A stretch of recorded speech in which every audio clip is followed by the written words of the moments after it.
Well, we're in a new age where everything costs money, and if they not charging you, they're taking your data somehow. Yeah, and Exactly. selling it. Right. Yeah. Exactly. Yeah, I Exactly. remember the day that like LimeWire like kind of shut down. Everybody was hurt. Right. It was like, whoa, what are we supposed to use now? Mm. Then iTunes came, and then it was like, oh, you could pay at 99 cents for each song, or you get a music video for 250. Like, okay, I'll pay that. And then I was using YouTube, and I would use SoundCloud in Yeah. college. It YouTube wasn't to like MP3. yeah, YouTube MP3, like that. Yeah, kind of the stuff. conversion that you get to MP3 to, that's what I was doing. Didn't sound right coming out of your car, but otherwise you job make done. do. Right, Yeah. exactly.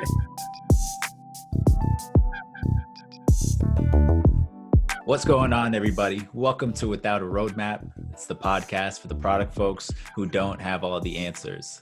My name is Yonas. I'm joined here by my co-host Cameron and another very special guest. I'd like to introduce you all to Jordan Perry, a friend of mine, and also the founder and CEO of SimpMe, a digital education platform that provides individuals with helpful analogies to explain complex concepts. He's also an MBA candidate at the NYU Stern School of Business, where he's currently studying product management and entrepreneurship. Welcome to the show, Jordan. Really great to have you. Thank you, Yonas, for the introduction. Thank you, Cam. Thank you, Casey. It's an honor to be a part of the podcast. Like I said before, I really love what you all are doing. You guys are just producing a really good podcast for everybody to learn and grow and get these insights. So I'm happy to be here and happy to be able to answer some questions and be able to kind of talk about some of the things that I'm interested in. So thank you. Thank you. Such kind words.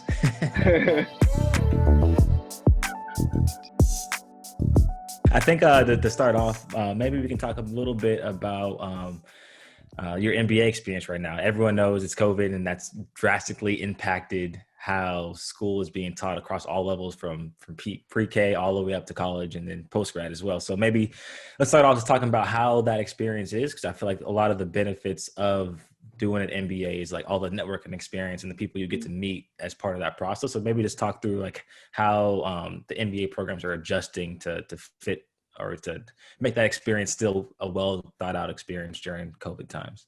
Yeah, no, that's a great question. I mean, it was one of those things going into it where I think a lot of folks were, you put in your work and you study and you prepare your recommendation, your essays, and everybody's like, we're going to move to New York or wherever you're going, or maybe you're going to school in Boston or California, etc.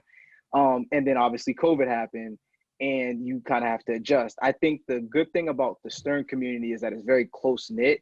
And even over the summer, they were just being extremely open and open line of communication, and they were letting everyone know what to expect. So everybody kind of had an idea that most of the classes were going to end up being remote, with maybe one class a week being in person.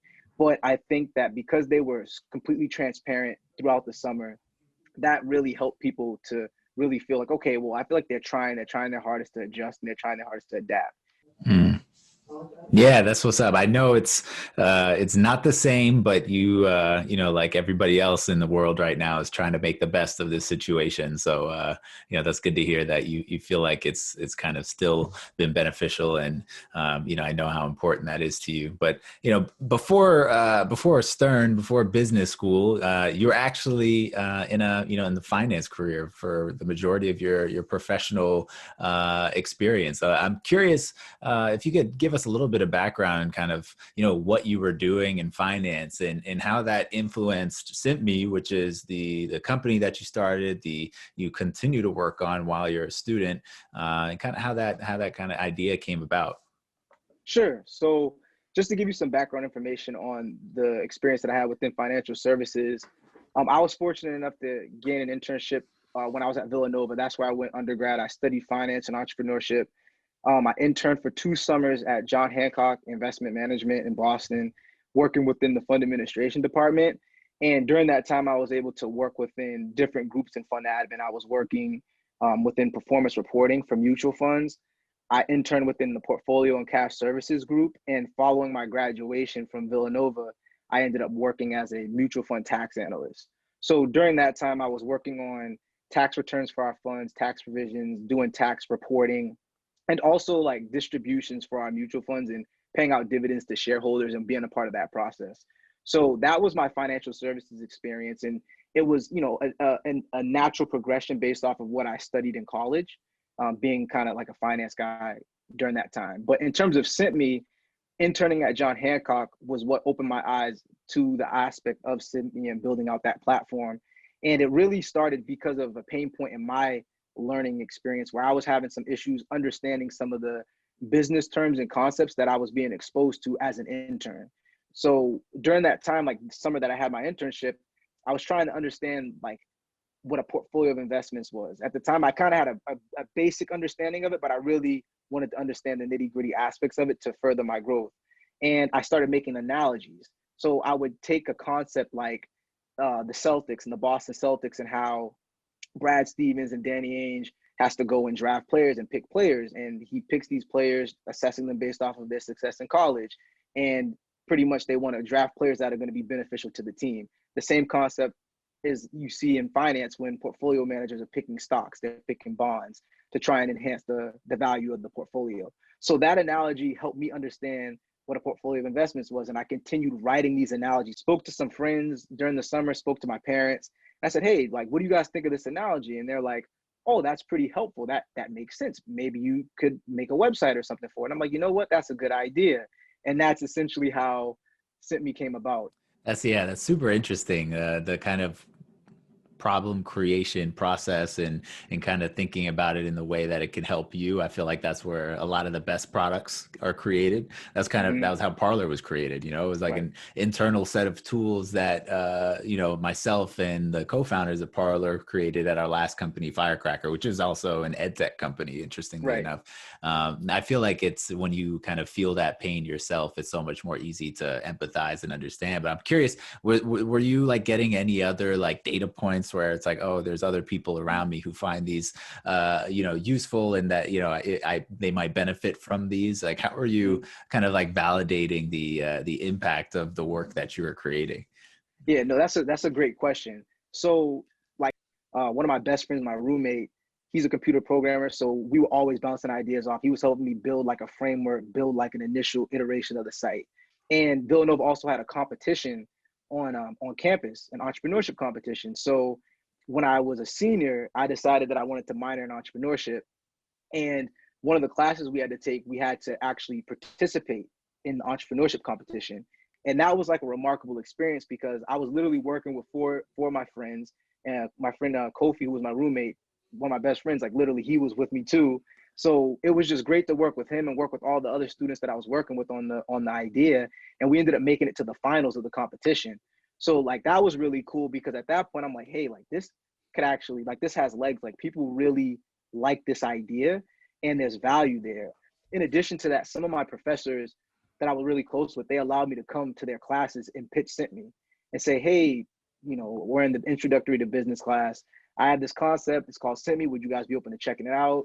We make analogies. And then people were literally making analogies, like sending me analogies and content, like crowdsourcing the analogies. And I was able to use them and post them for other people to learn. So that's when I knew that there was something there, when I had the success in the competition and I was pitching it to anybody who wanted to listen to me on Villanova's campus. That was when I knew like there was something there. Yeah, that's an awesome story right there. Like I feel like all of the experience you just laid out is like super like compelling and unique to like how you got everything started. But to go on that point, like how do you see, like how is it going through like you went through finance for like a couple of years obviously, and then now you're in the MBA program. How is going through that experience and then looking back on SimpMe, is there anything you maybe would have done differently given like what you know now? Yeah, no, that's a good question. I think for me, man, like it's just understanding your market. And I think that that's something that I did learn just being in a corporation is understanding your market and understanding kind of like products, whether they're financial products that my company was selling, understanding and really assessing what the market looks like for that. And that's something that I learned early on, like before I did SimpMe, like I would always think of things like, oh, that's a great idea. Like I want to do it. And I would just jump and do it. But as I like got older and a little bit more experienced, I always thought about how you can validate a market. And I feel like that's important within product and where you all work and like our discussions that we've had offline in terms of understanding your market, understanding your customer, understanding what your go-to-market strategy is. And I think that's something that I've been able to cultivate over time. So there were aspects and things that I was learning in finance that, you know, maybe when I was first starting off, I could have did a little bit more kind of test cases. But when I mean, I was like 18, going on 19 years old at that time. You're just really excited, and you watch the Social Network, or you watch a movie, and you're like, well, I got to get it going. So that's that's one thing that I think I've learned over time, and just kind of working in corporations and talking to different people about product rollouts and whether they're financial vehicles, not like just a startup. You have to always know your market, and not everything, not everything works. There's products that people sell. Especially in the investment world, like one product today may be like the rage, and then there's something else that like people don't really care about. So it's kind of like when you think about people really focusing on the environment now, and there's a lot of these finance companies that are coming out with ESG funds. If you were a fund that had a lot of like natural resources funds, like oil and gas funds, and invested oil and gas companies, guess what? Like you're kind of missing out on an entire market of people who are trying to transition into ESG funds. And that's something that you really just kind of like, I wouldn't normally learn that in like any normal day-to-day life, but being in a corporation where they were trying to come up with those types of products, that's where I kind of learn more about that marketing and how do you bring something to market and test your market and see what people want. Yeah. So I know that everything that you've learned is kind of from SimpMe is kind of motivated you to pursue this MBA and hopefully start to build a little bit more formality around kind of your future in entrepreneurship. And this is kind of like dictated a shift away from the financial services sector and more towards like starting your own thing and also focusing on product in particular. So I'm curious, is there anything that you've learned from SimpMe that is like really influencing what the future holds for you? Like I'm curious what the next steps are and how you kind of take off from starting your own company and all the learnings from it, going into an MBA program and kind of like what goes next. Sure. So for me, like when I was coming into Stern and being within the community, I knew what I really like wanted to get out of it. Like in my mind, like I was taking an introspective look and thinking about what do I really want out of this program? Like where could I see myself? And the thing is the beauty about, I guess, the MBA program is that like I'm in a full-time MBA program, so I can just focus on school. And I think sometimes people will think maybe with their internship for the summer that has to be the job that they do. I think it's like a really good time for you to just test and see what you really like. Even if not that you have to go into the program knowing exactly what you want to do, but just being open to trying everything. And that's what people really were pushing and telling me. For myself, I also knew that I liked product, and being that like, knowing that I already built the SimpMe product, I was like, okay, well, I think I could leverage that experience to explore product management and really digging into like the nitty gritty details of what it takes to be a good PM. And, Yonas, we've had these discussions and like you've shared your insights and, you've had a lot of great success in the industry, and talking to you about it, it's insightful. And I think that it's just great to be able to build something and also be able to know the knowledge of business, but also be able to communicate with the developers, or to be able to communicate with like marketing, and to be able to communicate with anybody, all the different parties that you have to communicate with in product management. So I knew from my experience with SimpMe, because I had to work with a number of different people to get this product going, I'm like, that experience I think will roll perfectly into product management. And then to kind of go along with that into the future, like my goal is to eventually be able to be an investor. And I want to be able to invest in individuals who may not have access to capital, or who just may, they want to work with VCs who, are going to be there for them and be able to kind of help them grow their business. Not maybe just looking for returns for your LPs. Obviously, that's very important, but also being able to cultivate businesses, because the only way that the world becomes better is by people investing in earlier stage businesses, or maybe growth stage, and really growing these businesses. And that's what I'm really passionate about. So I think for myself, I want to be able to work with individuals like myself who are starting businesses, and to help them grow, and to really take a hands-on approach as an investor, to help them like kind of grow their business. Mm-hmm. Like with that goal, since you had it like so clearly defined before you actually entered, how are you trying to leverage what you're learning in school throughout the different courses you're taking, along with the eventual goal of you wanting to break into product once you either get an internship or once you graduate? Like, how are you trying to kind of take what you're learning and then say, hey, this is probably going to be a key point for me to know and keep in my mind when I actually start working in product for either a company, or once you start actually doing SimpMe a little bit more than you're doing now with school, obviously. Right. No, that's good. That's a good question. I mean, the good thing, like at Stern, even though Stern is traditionally like a really like heavy business, like a lot of people go to banking, a lot of individuals go into consulting. There are a lot of people that are going into tech as well. It's kind of like a lot of technology companies are hiring MBAs, and for a variety of reasons. You know, they kind of want people who maybe have the love for tech or interest in tech, but also have like some really good business experience. And I think for myself, and specifically at Stern, they have a ton of resources for you to be able to explore tech. So for me, like I already was naturally like jumping into tech, even back when I was in like high school. Like I was always reading about startups, reading about businesses. But there's speaker series that people that come to the school to talk to us, VCs that have come and they've spoken to us about entrepreneurship and investing. So to answer your question, Cam, like there's a ton of resources on the campus that like are geared into that, aspect of business. And not to mention like the professors are really good. Like they're very accomplished people who have worked in industry, who may have sold companies, who may have like been consultants, who may have been an entrepreneur, who may have been a VC. And we have field experts that come in and talk. We've heard from a VC, we've heard from a woman who's the head of product at Etsy. And it's just like, I didn't really know that it was going to be like that deep into it, but it's been cool, like being able to hear from these field experts about all these aspects of business, being in a business school, but it's like tech and business, and it's like that combination of all of it.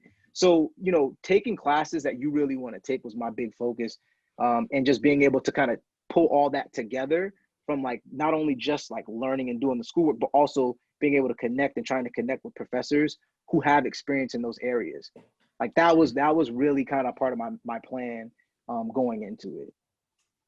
Mm. Yeah, it's interesting because when I was an undergrad, I'm probably just an outlier here, but I was honestly, I went in with no understanding of, you know, what direction I planned to go and where like my career would take me. It got to a point where I was just like trying to take classes to fulfill the requirements of my major. Like it was really, it's like a stamp, you know, you got your bachelor's degree, you can kind of move on from there. But in business school, it's like you're trying to put together a roadmap that is going to like, you know, provide you with the information that you need to succeed in a very specialized career that you plan out. And so I feel like there's a lot more, you know, you can get a lot deeper in areas that you care about, because I feel like by that time you've kind of decided, you know, the direction that you want to go. And I know for you, it sounds like you have kind of a planned path of kind of the, you know, from finance to entrepreneurship, product, and eventually VC. I'm really curious what your thoughts are on like the overlap between product and venture capital. It's like I've heard of a lot of folks going from product roles into VC. I'm curious your thoughts on why that's the case. Like what about you know, the product expertise lends itself really well to investing in companies and building them from the ground up? Mm-hmm. No, that's a good question. You know, for me specifically, like obviously I'm not a VC, but I think I'm fortunate enough to know people who work within venture, but also know people who like some of my close friends who work within venture capital, and then also know individuals who work within product and tech, and people who may be startup founders who have worked with VCs, and they've talked to me about a VC who may have experience, maybe like they were in banking or consulting. Their experience is a little different than maybe the VC who maybe worked in an early stage business as a product manager, or was working at an early stage company and did a lot of different roles, maybe whether it's growth, maybe it's marketing, you know, customer experience, all these different areas. And then they went into product and then they became a VC. So for me, like I was out talking to a number of individuals before I went to school, but also now that I'm in school, just talking to folks about experiences, but talking to them about different experiences and their VCs and who they work with, and them saying, oh, well, I work with this VC, and you know, the VC that I work with or somebody who I know who's in venture, maybe they didn't invest in our company, they worked in product, or they worked in early stage businesses and got that experience, and it gave them a different insight. So then when they went to go invest in companies that may be like earlier in their infancy and their life cycle for the company, they had a different perspective than someone who may not have had that experience. And I think it depends on what you want to do. Like as you all know, you could maybe work in product at an earlier stage company, or you can work in product at a large company, and you kind of gather those experiences and try and kind of create your own story with it. It's like when you're an investor within venture, you're definitely, it's a high risk industry because not everything you invest in is gonna pan out and be Right. it may do well. A lot of companies don't do well, and they may fail.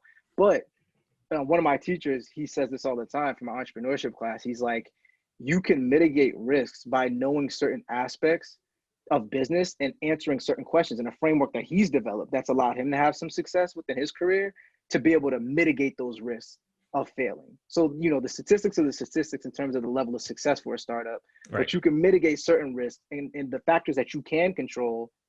That's kind of how you can like better suit yourself. Mm-hmm. Damn, that was a great analogy there. I want to ask you a question on, since you went through like the difference between a larger corporate, being a product person in a larger corporation versus being a product manager in a smaller one. I've had experience doing both, so I want to see like what do you think what's your early take on what your sweet spot is? Like, do you want to be in like the larger corporation when you have more resources, or do you want to be part of like the small scrappy startup where you're taking more of those risks and you're taking more of those chances and experimenting with different product processes and frameworks to bring a brand new product and pretty much a brand new company to market? Right. No, that's interesting insight. And like you said, Cam, like you've worked in different capacities in product. And I think for me, maybe everybody else it depends on your experience. So for me, Right. like I always know, like I'm doing things with SimpMe right now, working on a new website that's going to be coming soon, and really growing that and looking at where it came from to where it is now. Regardless of if I was to work in an earlier stage company and product, I could always fall back and leverage my experience, and I'm always going to be working on SimpMe and doing things. And if SimpMe is what I end up working on, like upon graduating, like because if that opportunity arises and I can do that, then possibly. But being able to work in maybe an internship this summer in a larger company, I can kind of compare the two, Right. and maybe even be able to bolt on another product internship at a smaller company before I graduate to get some experience there. So I think that like for myself, my sweet spot, I'm still trying to figure it out. And hopefully this summer I'll be able to work with maybe a larger company where I can get that product experience and just kind of jump into it and leverage what I know about SimpMe and what I've done from that capacity. And if I was to go work in a large company upon graduating from Stern, then kind of get that experience and then figure out where I want to go from there. But I think, the key is really just trying different things. I think that oftentimes, and this is a piece of advice that I got from my friend that like works that runs Bowie, and like his advice early on, like some years ago. And he was telling me, he was like, Jordan, when you're working with SimpMe and what you're doing, it's awesome. He's like, continue to grow your business, cultivate your business, because oftentimes people will jump in and do things that they leave their job and start having to make decisions for their business to like survive and like make bills and pay and like survive, Right. in life. And being patient with your venture. And the beauty for me is I've been juggling both and doing it, and it's fun because like I'm passionate about it, but I'm able to still get that experience. And I think sometimes people paint this picture about entrepreneurship and starting businesses like everything always is just so good. Like you see the best stories, but you don't know about the companies that didn't do as well, Grind. didn't pan out. Yeah. Yeah. But I will say that I think even when you don't succeed in whatever that looks like, okay, you didn't go public or you didn't have an IPO, you learn something in the failure. Like there's beauty in the struggle. And Mm-hmm. that's always been like my mindset, regardless of like I've had success with SimpMe and people like it. And I just enjoy doing it and it's fun. And literally those experiences are helping me be able to grow in other capacities. And you kind of just have to like piece it all together and stay true to your mission and your goals and what you want in yourself, as opposed to kind of getting caught up in the allure and what everybody else says, reading magazines and figuring, oh, everything has to take off. Like, just do your thing, work hard, and gather those insights, gather that experience. And it's going to all start to make sense as you move forward in your career. And that's always been my mindset. Yeah, I feel like there's so much you could learn from just having like running your own project, even if you're not monetizing it, just Exactly. starting something from scratch and kind of watching the pieces come together, understanding like the kind of the different ways in which your mind has to work to bring something to life. Right. It teaches you so much about just about every part of the business. So it's really great that you've been able to do that. I'm curious though, what would it take for you to really kind of make the decision to take SimpMe on as a kind of a full-time job, or are you happy kind of taking what you've learned and potentially applying it at another startup and kind of going down the kind of career path of being a product manager elsewhere? So for me, I'm always open. Like I'm always open to try new things. And I think that, what the plans that I have in store for SimpMe right now, I think are really gonna help move the needle and are really gonna help the business grow and allow people to learn, which is my number one objective, is to spread knowledge and to redefine education by making complex simple. And that's been my premise since day one. So I'm a believer. Like I have faith in myself, and I have faith in like my plan, and I have faith. I have a number of people around me who support me. And I think it's kind of like a gut feeling. Like when it's time, like it's time. And if it happens to be in 1 year, if it happens to be in 2 years, so be it. But I think that oftentimes, I mean, for me, I think you prioritize what's important for you in your life. And if you want to do something, you kind of like do it, even if it's 30 minutes, 20 minutes. Like if I want to make an analogy and come up with a concept or an idea, I can kind of think of it, plot it out, prioritize it, make the video, put it out. I don't really need to do it like all the time, like breathe and sleep it. Like if in terms of like being able to survive and run my business, but also be able to like survive and like pay my bills and be able to kind of like, make sure that my business isn't falling and faltering because I left prematurely. So to answer your question, like I think it's going to be a gut feeling, like knowing when it's time. But in terms of kind of like where we're going right now and this new website that we're going to be launching, I really think there's going to be a lot of value there, and there's going to be a lot of growth opportunities to be able to, one, help individuals learn, but also see SimpMe go to another level. Because looking back on where we came from, and even back during my Villanova days in the first iteration, that MVP of SimpMe, to see where we are now is makes me feel good. And regardless of what happens, it could tank, and I'll know literally where I came from. But regardless, like that's not going to be the case, because as long as people need to learn, which learning is so important, especially in COVID times, a lot of people don't have access to resources, and a lot of people want to learn and do better. And I think that like, SimpMe is primed up to be able to take advantage of that opportunity and find that open space and help people learn.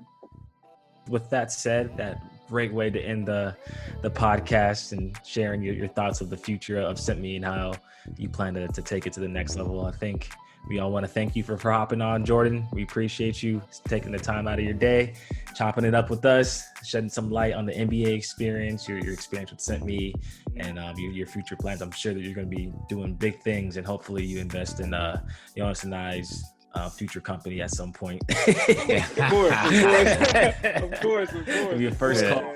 Yeah, of course. You heard it here first. It's stone in this podcast. Save a lead investor spot for you. Yeah. I would be honored. Oh man, well, I really appreciate it, Jordan. With that, let everybody know to like and subscribe for more content. Be sure to check out SimpMe, simpme.com. Also, SimpMe on YouTube for kind of the video format. Anything else you wanna plug, Jordan? Yeah, no, just stay tuned, smash the subscribe button. We're gonna have the new website coming out soon. It's gonna be awesome. Everybody can be able to subscribe, and we're just gonna continue pushing on. And thank you guys again for your time. I really appreciate it. Really appreciate you, man.